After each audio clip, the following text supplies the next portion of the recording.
The rain had been falling for hours. Thin, cold, relentless. Officer Ryan Hale could barely see the road ahead through the mist rising off the river. His K-9 partner, Ghost, sat rigid in the passenger seat, ears twitching, eyes locked forward. When they reached the old Miller Bridge, the dog suddenly froze, whining low in its throat.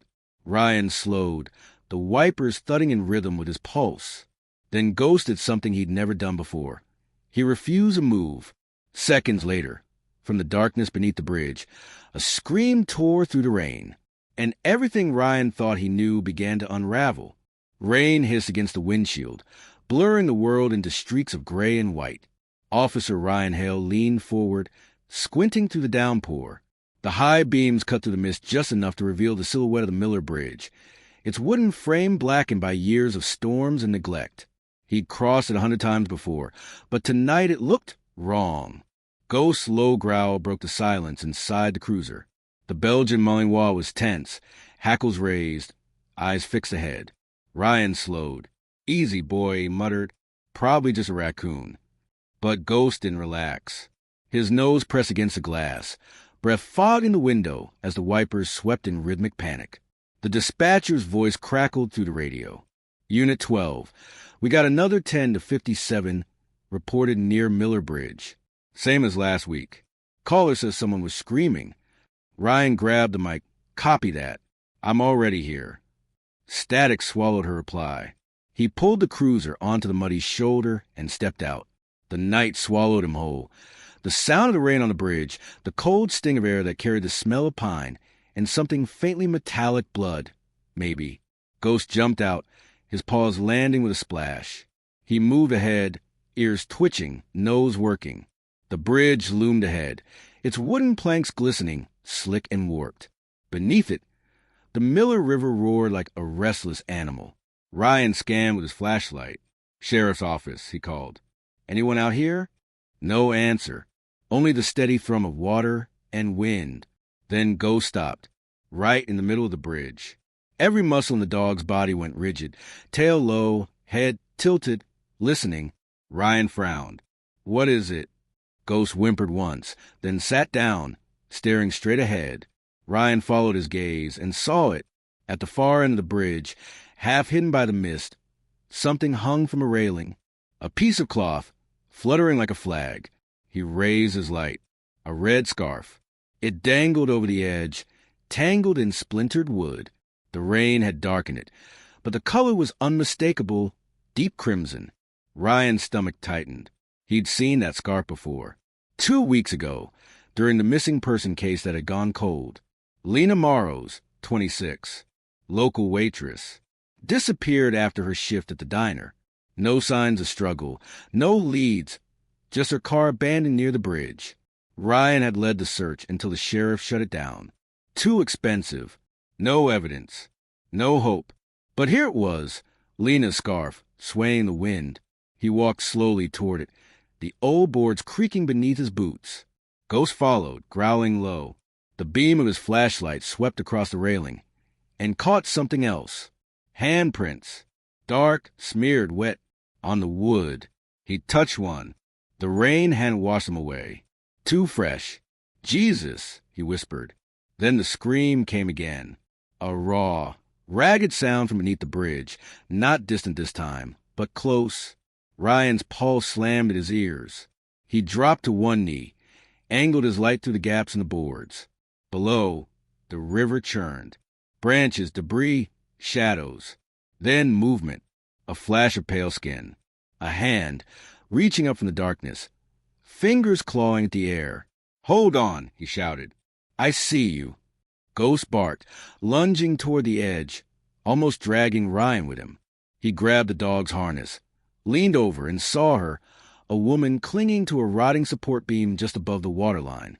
Her face was pale, hair plastered to her skin. "Don't move," he yelled. "I'm coming down." But the current was violent, hammering against the beams. If she slipped, she'd be gone. Ryan sprinted back to the cruiser, grabbed the rope from the trunk, and looped it around the bridge post. Ghost barked frantically, pacing at the edge. Ryan tied himself off and climbed over the side. The cold rain turned in needles against his face as he descended. The wood was slick, the rope jerking under his gloves. "Ma'am, can you hear me?" The woman looked up, eyes wide, terrified. She tried to speak, but only a gurgle came out. "I've got you," Ryan said, reaching down. "Take my hand." She hesitated, then did. Her fingers were icy cold. Trembling violently, he pulled hard, bracing his legs against the beam. "Come on."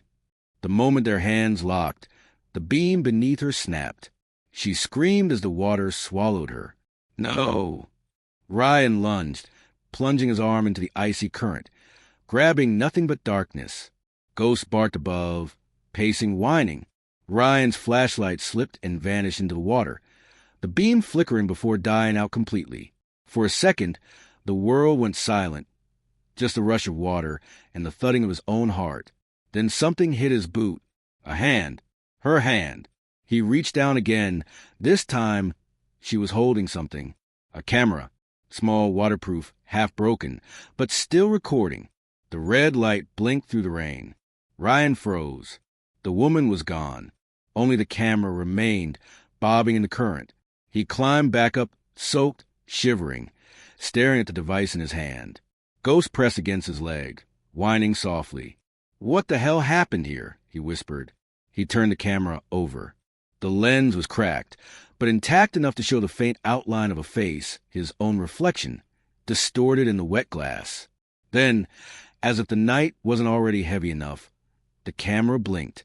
A distorted voice crackled from its tiny speaker. "Ryan, it's not over." He dropped it. The screen went dark. Back in the cruiser, with Ghost curled up in the passenger seat, Ryan replayed the footage. Static filled the screen, followed by shaky shots of the river, the bridge, and a figure in uniform standing at the edge, face hidden in the dark. Then the sound, muffled crying, and a single sentence whispered into the camera. "He said the bridge remembers everything." Ryan leaned back, heart pounding. The timestamp showed 1 night ago. Whoever filmed it had been here just hours before the call came in. And somehow they knew his name. He shut off the camera, staring through the rain-streaked windshield at the bridge. Ghost's eyes glowed faintly in the dim light, still fixed on the water below. "Let's get out of here," Ryan said quietly. "We'll call it in." He put the car in gear, but Ghost didn't move. He stayed there, ears pricked, a low growl building in his chest. Ryan frowned. What now? Then, through the downpour, something moved on the other side of the bridge. A figure, standing completely still. He blinked, rubbed the fog from the glass. The figure didn't move, didn't flinch, just watched. Ryan grabbed the flashlight again, opened the door, and stepped out. The rain pounded his jacket, cold and merciless. "Sheriff's office," he called out. "Show me your hands." No response. He took a step forward, light cutting through the fog. The figure vanished. Just gone. He froze, heart hammering, eyes scanning the empty bridge. And then Ghost barked. Once. Loud. Ryan spun around just in time to see the reflection in the car window. Someone was standing right behind him. Ryan spun around, gun raised, flashlight beam slicing through the rain. Nothing. Just darkness and the wet rattle of the wind through the bridge timbers. Ghost barked again, snarling now, teeth bared toward the tree lean. His body language was all warning, ears flat, tail stiff, fur spiked along his back. Ryan's pulse refused to slow. "Easy, boy." His breath came out white in the cold. "Nobody's here." But even as he said it, he didn't believe it. The air had changed. He could feel it. Something unseen was close, watching. He holstered his weapon and retrieved the camera from the passenger seat. It was cracked but functional. The screen pulsed faintly when he pressed the side button. He hesitated, thumb hovering over play. Ghost's ears twitched. A low whine escaped his throat. Ryan pressed it. Static filled the small screen, pixelated streaks of blue and gray. Then an image resolved. The bridge again, from a different angle. The video panned shakily toward the railing, with a red scarf whipped in the rain. Then a voice. "It's not the bridge itself," a woman said, panting between words. "It's what's under it. A loud crack in the recording. With splintering, a scream, and the camera went dark. Ryan exhaled, his hand trembling. "Lena Morrows," he whispered. He'd heard her voice enough times during interviews with friends and co-workers to know it instantly. That was her, no doubt. He pocketed the camera and looked toward the far end of the bridge. The scarf still fluttered there, exactly as before. No movement below. But the sense of presence, the feeling that he wasn't alone, only deepened. Back at the station, the fluorescent lights buzzed like a swarm of hornets. The warmth of the room did nothing to shake the chill running through him. Deputy Marla Kent, his partner, leaned back in her chair, eyes on the soaked rope coiled on the floor. "You went down there alone?" "Didn't have time to wait," Ryan said, stripping off his jacket. "Someone was in the water. She's gone now." Marla frowned. "Gone as in swept away, or—" "Gone," he cut her off. "She handed me a camera before she went under." Her brows rose. "A camera?" "Yeah." He placed it on the desk. The red indicator light blinked once, then went out completely. Marla tilted her head. "What's on it?" He hesitated. "Lena. She was alive. At least for a moment." "Christ." Marla rubbed her temples. "Ryan, the sheriff's not going to like this. He already closed that case. You start digging again, he'll—" "He'll what?" Ryan snapped. "Fire me? Let him. But that bridge isn't done with us yet." Marla's eyes softened. "You sound like the locals." He met her gaze. Maybe they were right. Outside, thunder rolled. The sound crawled through the glass like something alive. Marla sighed. "I'll call it in. Maybe the dive team can—" "No," Ryan shook his head. "Not yet." "Why not?" He leaned closer. "Because if someone wanted her dead, they're still out there. And they're watching the bridge." Marla studied him for a long moment. "You're running on fumes, Hale. Go home. Shower. Get some sleep." He didn't answer. Just stared at the rain running down the window. Then she said quietly, "You still blame yourself for your sister, don't you?" Ryan froze. The room felt smaller. "I told you not to bring that up." "You think saving Lena will make up for it," she said softly. "But it won't. Nothing will." He turned away. "This isn't about her." "Sure it isn't," she said, leaning back. "But you should know something before you run off chasing ghosts." He glanced at her. "What?" Marla tapped the file on her desk. Lena wasn't the first missing person near that bridge. 3 others in the last 15 years. All women. All alone. 2 of them worked at the diner. One of them, she hesitated, was my sister. Ryan blinked. "You never told me that." Didn't seem relevant. Her voice was flat, cold. "Until now." The following morning, the sky was ash gray.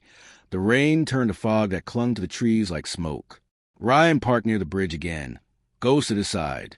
The board still glistened with damp. The scarf still there, frozen mid-flutter, caught on a nail. He crouched and examined the ground. Mud prints. Deep. A man's boot tread, size 12 maybe. Fresh. "Someone's been back," he murmured. Ghost sniffed the trail, tail wagging once before going rigid. He growled, nose to the ground, pulling toward the woods. Ryan followed. The trail led to the pines and down a narrow path toward the riverbank. The fog was thicker here, muting the world into gray silence. Ghost stopped at a clearing where the mud gave way to packed earth. Ryan's flashlight found tire marks, cigarette butts, and a small patch of disturbed ground. He knelt. The soil was darker, softer, freshly turned. He brushed it aside with his gloved hand and found plastic. Black, thick. He dug deeper, and the smell hit him. Sweet rot. Ryan's stomach twisted. "Oh, God!" Ghost whined. Inside the plastic was a woman's body, pale, bloated from the water, her hair tangled in reeds. He staggered back, bile in his throat. Jesus Christ. He pulled out his radio. "Dispatch, this is Unit 12. I've got a confirmed body, female, near Miller Bridge. Send CSU and backup now." The radio crackled but didn't respond.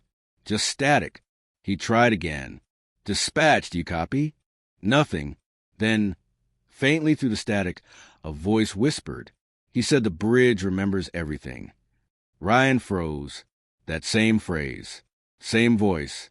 He dropped the radio. Ghost barked sharply, spinning toward the trees. Ryan drew his weapon, scanning the fog. Who's there? No response. Then a sound. A faint click. A camera shutter. He turned in time to see a flash through the mist. Someone snapping a photo before vanishing into the tree lean. Ryan chased, slipping on wet leaves, branches slashing at his face. Ghost lunged ahead, barking furiously. They broke through the fog into a small clearing. Empty, except for a small photo lying in the mud. Ryan picked it up. It was a printed instant photo, recent. The image showed him standing over the woman's body.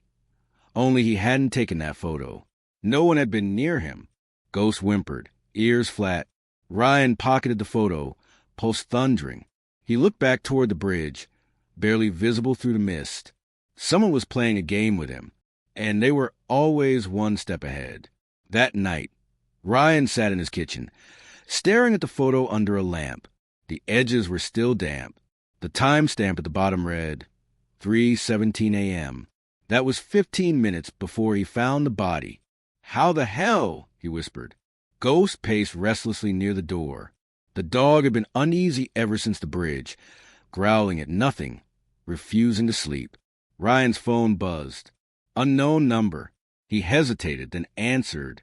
Hail! Nothing. Just breathing. Who is this? A whisper. You should have let her drown. The line went dead. He stood frozen for a moment, then slammed the phone down. His reflection in the window looked ghostly pale. Rain pattered softly outside. He couldn't sleep. By dawn, he was back at the bridge again. This time, Marla's cruiser was already there. She stepped out, coat drawn tight, face grim. You didn't tell me about the body. I called in, Ryan said. Radio went dead. She stared at him, unreadable. You sure it wasn't you who went dead? He frowned. What's that supposed to mean? She handed him a report. We dug up the body. Guess what? It wasn't Lena Morrow's. It was Ellen Kent, my sister. Ryan's heart stopped. No, that's not possible. Marla's eyes shimmered, but her tone stayed icy. You want to tell me why your name is written on the inside of her hand? He blinked. What? She handed him a photo, the crime scene. Ellen's palm, covered in mud, the faint black ink letters.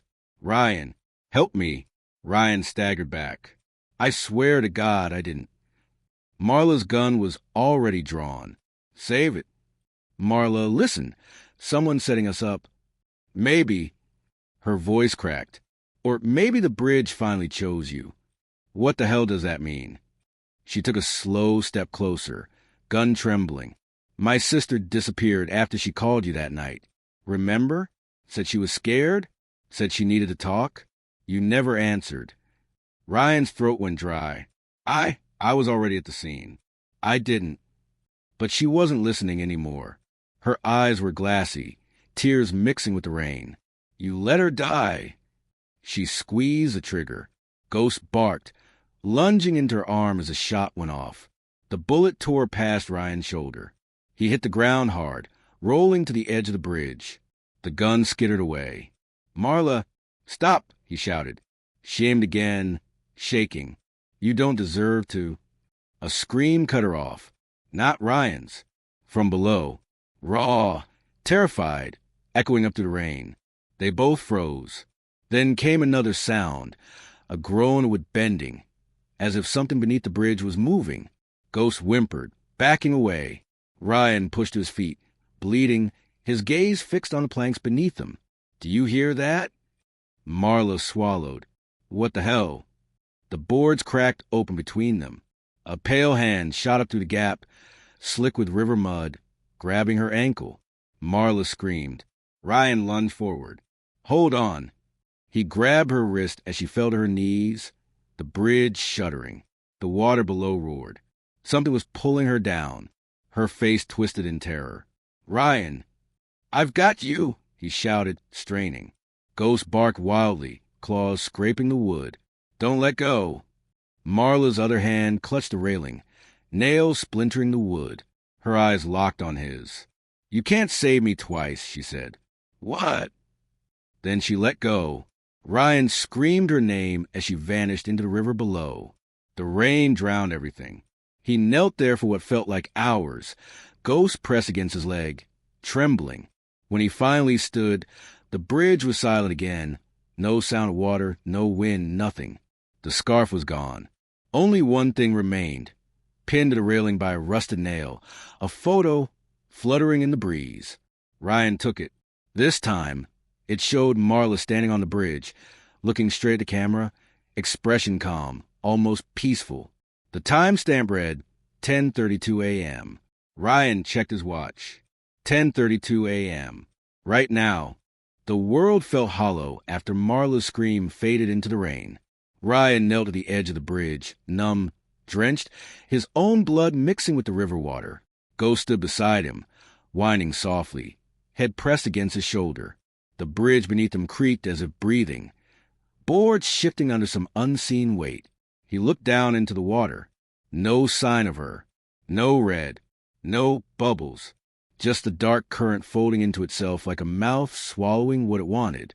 Marla, his voice cracked. God damn it. He sat there for a long time, the rain whispering over the trees, until the faint hum of an engine reached his ears. A pickup truck pulled up on the far side of the bridge. The door opened, and Sheriff Cal Danner stepped out, broad-shouldered, weathered face, the kind of man who'd seen too much and learned to feel too little. He slammed the door, his boots crunching on wet gravel. Ryan rose slowly. Sheriff, he said hoarsely. Cal's eyes swept the bridge, the mud, the blood. Where's Kent? Ryan hesitated. She's gone. Cal's jaw tightened. Gone. She fell. Cal didn't look surprised. He just exhaled through his nose and muttered, Figures. Ryan stared at him. You knew she'd come out here. I told her not to, Cal said, walking closer. But Marla was never good at listening. He looked Ryan up and down. Neither are you. Ryan stepped forward. There's something under this bridge, Cal. Something real. I found Ellen Kent's body. Lena Morrow's camera. There's a trail, and someone's covering it up. Cal's face didn't move. You need rest. I'm not crazy. I didn't say you were. Cal stopped just a few feet away. But I do think you've been chasing ghosts since your sister died. Maybe it's time you stopped. Ryan's fist clenched. This isn't about me. Cal tilted his head. Isn't it? He gestured toward the camera hanging from Ryan's belt. You've got proof? Let's see it. Ryan pulled the camera out and handed it to him. Cal studied it, pressing a few buttons. Static filled the screen. Then an image flickered to life. Grainy, washed out. Ryan frowned. Wait, that's... The footage showed him, Ryan Hale, dragging a black bag across the bridge. He stopped at the railing, heaved it over, and watched as it splashed into the river. The timestamp, 2 nights ago. Ryan staggered back. No, that's not possible. Cal looked up at him, unreadable. You're telling me this isn't you? It's fake. It has to be. Cal shrugged. Funny thing is, the bridge cameras picked up the same silhouette that night. Same build, same jacket. Your cruiser parked exactly where it is now. Ryan shook his head violently. You think I killed him? I don't think, son. Cal's voice dropped low. I know. He pulled his gun. Ghost growled instantly, stepping between them, teeth bared. Put it down, Ryan said quietly. Cal cocked the hammer. Don't make this harder than it needs to be. Rain hammered the wood. Thunder rolled over the hills. The river below them swelled and hissed. Ryan's heart pounded, so hard it hurt. You're lying, he said. You've been covering this for years. Cal's expression didn't change. You want the truth? Fine. I did cover it up, because the bridge takes what it wants. Ryan froze. What did you say? Cal's eyes were cold, distant. I've been sheriff here for 23 years. Every few years, someone goes missing at this bridge. Women, mostly. Sometimes men. Always the same. Always someone who doesn't listen. He took a slow step forward. We tried closing it down once. The river rose 6 feet overnight and took a family's house. Tried burning it. Rain wouldn't stop for 3 days. You think you can fight that? You think you can fix what was never meant to be fixed? Ryan stared, disbelief cutting through his fear. You're insane. Cal almost smiled. Maybe, but at least I made peace with it. He raised a gun. You, on the other hand, keep dragging the dead back to the bridge. Ghost lunged before the shot rang out. The bullet caught Ryan in the side, spinning him backward. Pain seared through him as he hit the railing. Ghost clamped down on Cal's arm, snarling, ripping. The gun went off again, once, twice. Ryan crawled toward the edge, vision blurring. Cal kicked Ghost off, blood dripping from his sleeve. Should have stayed home, hell, he said, leveling the gun again. But before he could fire, the wood beneath him split with a thunderous crack. Cal froze, eyes wide. The bridge groaned, splitting apart as if something massive was rising from below. Boards buckled, bolts tore loose, the sound deafening. Run! Ryan shouted, dragging himself back. Ghost barked, pulling at his jacket. But Cal didn't move. He just stared down through the widening gap. A pale hand reached up through the boards, small, delicate, wet. Then another, then a face, Lena's. Eyes open, mouth moving soundlessly beneath the water's surface. Cal stumbled back, muttering, No, no, I did what I had to. The hands reached higher, grabbing his coat. Ryan's breath caught. Cal, but the sheriff didn't fight. He just stood there, eyes locked on the drowned faces rising from below. Then the bridge gave way, and Cal Danner vanished into the river. Silence. Only the rain, softer now. Ryan lay still, clutching his bleeding side. Ghost whined and nudged his arm, licking his face. It's okay, Ryan whispered, though his voice was faint. We're okay. He pushed himself upright, groaning.